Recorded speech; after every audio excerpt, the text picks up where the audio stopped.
That was a flash, or is that video?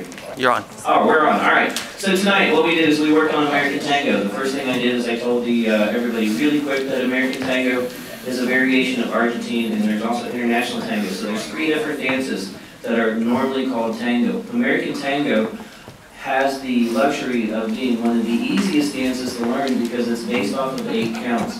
The beginner's basic, and also a lot of the steps in the beginning syllabus has a slow, quick, slow feel to it, or you can actually say T-A-N-G-O.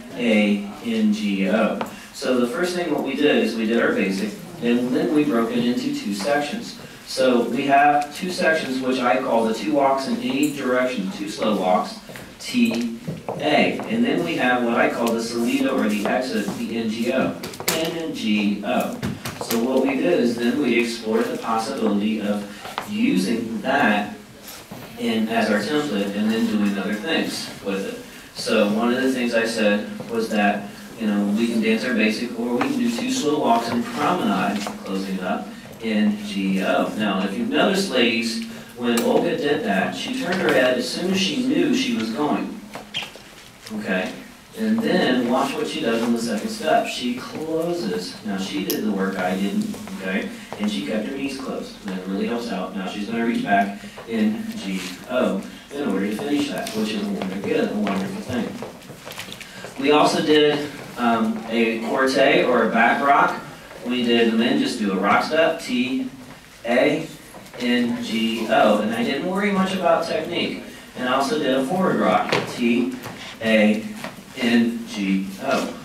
All of them just based out of the rock step. And then I showed this, but I didn't teach you how to do it. It was an outside partner, basic, A-N-G-O.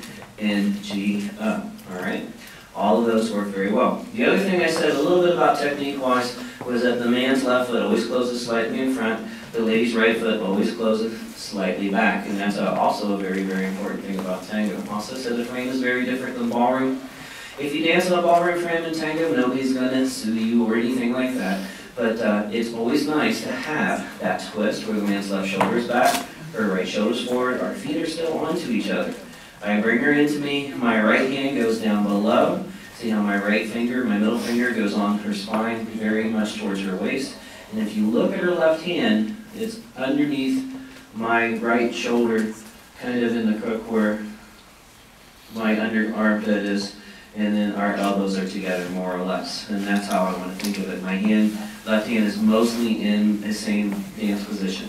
And I like to curve the basic. When we dance our basic, I want to think of it as curving slightly to the left every single time. So those are the things that we talked about as beginners.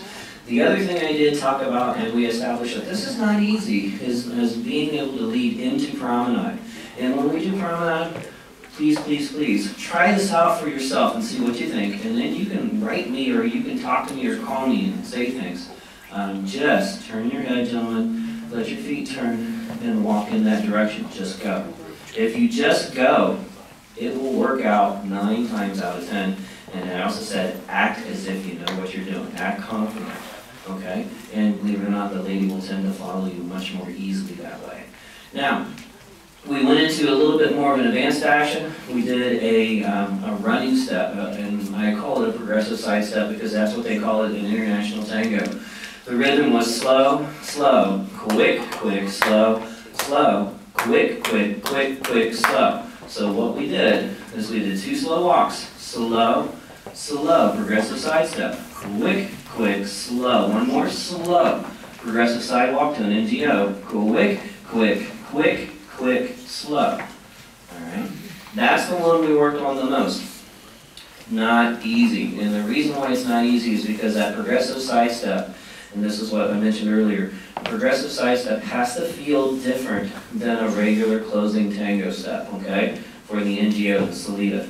If I do my progressive side step and I go like this, slow, slow, quick, slow, notice that she brought her feet together.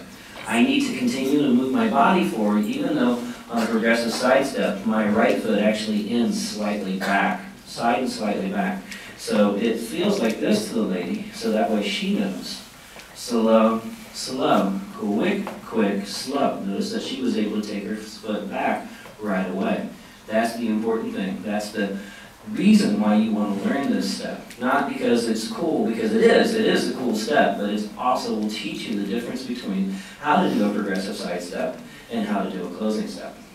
What I didn't get to teach you, but I'm going to show you, is we did a running step in 3 variations, or 3 positions. We did slow, slow. We went to promenade, slow, slow. And then instead of doing a progressive side step, we ran outside partner.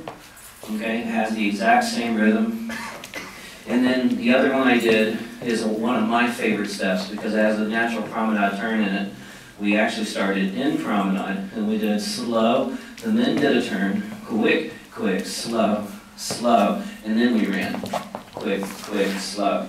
Now those are you for your own to discover, or if you have any questions, I'll make sure that either John or I post my phone number and email address. I'm available for groups, private lessons, and general inquiries. So if you have any questions, feel free to ask. My name is Stacy, and thank you very much. I really enjoyed working with you guys.